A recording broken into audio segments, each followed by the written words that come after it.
அனானிவர்சிட்டி exam உடைய important கொஷின்ஸ்லாம் பார்க்கலாம் for design of steel structural elements. ஓகேவா? ஸோ என்னெல்லாம் படிக்கலாம் லாஸ்ட் மினிட்ல படிக்கணும் அப்படின்னு நினைக்கிறவங்களுக்கு ஒரு ஜஸ்ட் ஒரு ஹின்ஸ் மாதிரி. ஓகேவா? ஸோ 11A நீங்க கான்சென்ட்ரேட் பண்றவங்க என்ன படிக்கலாம் அப்படின்னா டைப்ஸ் ஆஃப் ஸ்டீல்ஸ் படிச்சுக்கோங்க. அது வந்து தியரி பார்ட் மாதிரி இருக்கும், படிச்சுக்கோங்க. அதே மாதிரி ப்ராப்பர்ட்டிஸ் ஆஃப் ஸ்டீல், ஸ்டீலோடைய ப்ராப்பர்ட்டிஸ் படிச்சுக்கோங்க. நெக்ஸ்ட் வந்து ஐஎஸ் ரோல்டு செக்ஷனோடைய அதுனா என்னது, அதனுடைய கேரக்டரிஸ்டிக்ஸ், நெக்ஸ்ட் வந்து அதனுடைய ப்ராப்பர்ட்டிஸ், அட்வான்டேஜ், டிஸ்அட்வான்டேஜ் எல்லாமே நீங்க என்ன பண்ணணும் படிக்கணும். ஓகேவா? Next concept of limit state design. In case இது வந்து ஸ்டீல் புக்ல இருந்துச்சு அப்படின்னா நீங்க அதை கூட நீங்க என்ன பண்ணலாம், ஜஸ்ட் ஒரு தடவை கோ த்ரூ பண்ணிட்டு கூட நீங்க வந்து அதை எழுதிக்கலாம். ஓகேவா? ஸோ நெக்ஸ்ட் 11B கான்சென்ட்ரேட் பண்றவங்க என்ன பண்ணும் அப்படின்னா டிசைன் ஆஃப் இந்த சிம்பிள் கனெக்ஷன் வச்சு ப்ராப்ளம் இருக்கும். அதே மாதிரி எசென்ட்ரிக் போல்டர் கனெக்ஷன் வச்சு ப்ராப்ளம் இருக்கும். நெக்ஸ்ட் வெல்டர் கனெக்ஷன் வச்சு ப்ராப்ளம் இருக்கும். ஓகேவா? இந்த கனெக்ஷன்ஸ் படிக்கிறவங்க இந்த மூணு மெத்தட்ல இருக்கிற ப்ராப்ளம படிச்சுக்கோங்க. ஓகேவா? நெக்ஸ்ட் வந்து டைப்ஸ் ஆஃப் ஃபெயிலியர்ஸ், என்னென்ன டைப்ஸ் ஆஃப் ஃபெயிலியர்ஸ் வந்து அக்கர் ஆகுது இந்த கனெக்ஷன்ல அப்படின்னு படிச்சுக்கோங்க. நெக்ஸ்ட் வந்து எஃபிஷியன்சி ஆஃப் ஜாயின்ஸ், இதெல்லாம் ஜஸ்ட் ஒரு 6 பாயிண்ட்ஸ் 8 பாயிண்ட்ஸ் இருக்கும். ஸோ நீங்க என்ன பண்ணுங்க, அட்லீஸ்ட் ஒரு 13 மார்க் வர மாதிரி 8 மார்க் வர மாதிரி நீங்க என்ன பண்ணுங்க அப்படின்னா பாயிண்ட்ஸ் கேதர் பண்ணிட்டு நீங்க படிக்கலாம். நெக்ஸ்ட் வந்து ஃபோர்த் ஒன் வந்து HFSFG போல்ட்ஸ் உடைய இன்ட்ரோடக்ஷன், அதுனா என்னன்னு ஜஸ்ட் பார்த்து வச்சுக்கோங்க. ஃபார் எக்ஸாம்பிள் இந்த 2 மார்க்ல கூட கேட்கறதுக்கு சான்சஸ் இருக்குது. So what is meant by HSFG அப்படின்னு கூட நமக்கு கேட்கலாம். ஓகேவா? ஸோ 12A கான்சென்ட்ரேட் பண்றவங்க நீங்க என்ன பண்ணணும் அப்படின்னா design of simple and built up member subject to tension. So இதே இது நீங்க தேர்ட் யூனிட்ல நீங்க பாக்குறீங்க, ஐ மீன் இதே இதுல 12A பி நீங்க பாக்குறீங்க அப்படின்னா இங்க வந்து டென்ஷன் மெம்பர் இருக்கும், இங்க வந்து கம்ப்ரஷன் மெம்பர் இருக்கும். ஓகேவா? நீங்க எய்தர் நீங்க டென்ஷனை கான்சென்ட்ரேட் பண்ணாலும் ஓகே தான், இல்லைன்னா கம்ப்ரஷனை நீங்க கான்சென்ட்ரேட் பண்ணாலும் ஓகே தான். ஸோ நீங்க இதுல கான்சென்ட்ரேட் பண்ணும்போது ஷியர் லேக் எஃபெக்ட் கண்டிப்பா படிச்சுக்கோங்க. Next design of lug angles. So இதுல இருக்கிற ப்ராப்ளம மறக்காம பாத்துக்கோங்க. ப்ராப்ளம் கேட்கறதா கண்டிப்பா அதுல இருந்து கேட்பாங்க.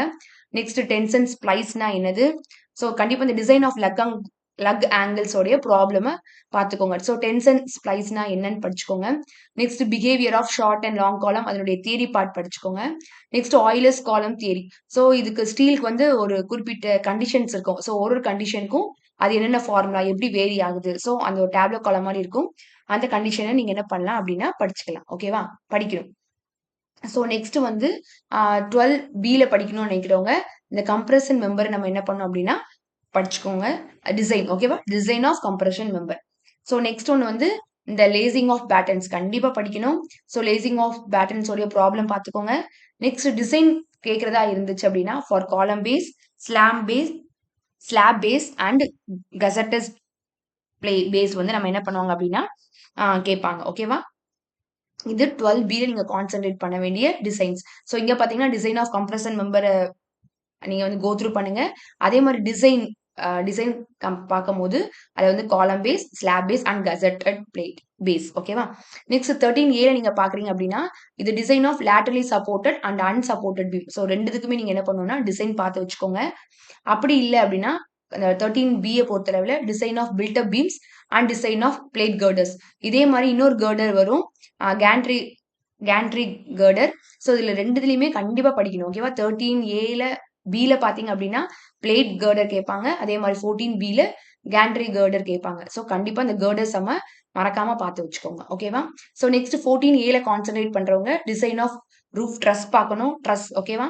ரூஃப் உடைய டிசைன் பாருங்க. அப்புறம் நெக்ஸ்ட் வந்து பர்லிங் டிசைன் பாருங்க. அதுல ஆங்கிள் செக்ஷனா இருந்தா எப்படி, சேனல் செக்ஷனா இருந்தா எப்படின்னு சொல்லிட்டு அந்த டிசைன் பார்த்துக்கோங்க. Next design of truss. ஓகேவா? மேக்ஸிமம் இதுக்கு கொஞ்சம் டிஃபரன்ஸ் இருக்கும்னு நினைக்கிறேன். ஸோ ரூஃப் ட்ரஸ் வேற. ஓகேவா? அதுவும் ட்ரஸ். ஸோ ட்ரஸ் என்னன்னு படிச்சுக்கோங்க. ஓகேவா? நெக்ஸ்ட் 14B நீங்க பார்க்கும்போது design of joints and end bearings.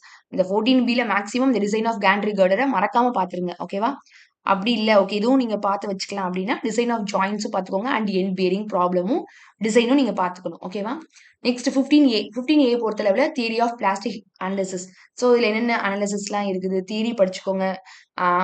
அந்த அளவுக்கு இதுல ப்ராப்ளம் வராதுன்னு நான் நினைக்கிறேன். ஓகேவா? ஸோ இருந்துச்சுன்னா நீங்க படிச்சுக்கோங்க. நெக்ஸ்ட் 15B நீங்க பாத்தீங்க அப்படின்னா இந்த டிசைன் ஆஃப் கண்டிப்பா இந்த டிசைன் ஆஃப் கண்டினியூஸ் பீமும் போர்ட்டல் ஃப்ரேமும் நீங்க என்ன பண்ணணும் பார்க்கணும். கண்டிப்பா இந்த கண்டினியூஸ் பீமும் சரி, இந்த போர்ட்டல் பீம் ஃப்ரேமும் சரி கொஞ்சம் லென்த்தியா இருக்கும். பட் நீங்க என்ன பண்ணணும், கண்டிப்பா படிக்கணும். ஓகேவா? ஸோ அது எதுல படிக்கணும் அப்படின்னா, யூசிங் பிளாஸ்டிக் டிசைன் வச்சு நீங்க என்ன பண்ணணும் அப்படின்னா, இந்த 2 டிசைனும் நீங்க என்ன பண்ணணும், சால்வ் பண்ற மாரி இருக்கும். ஓகேவா? Hope you understood. நெக்ஸ்ட் இதுல கண்டிப்பா பாருங்க. உங்களுக்கு இது புரிஞ்சிருக்கும்னு நினைக்கிறேன். All the best. Thank you.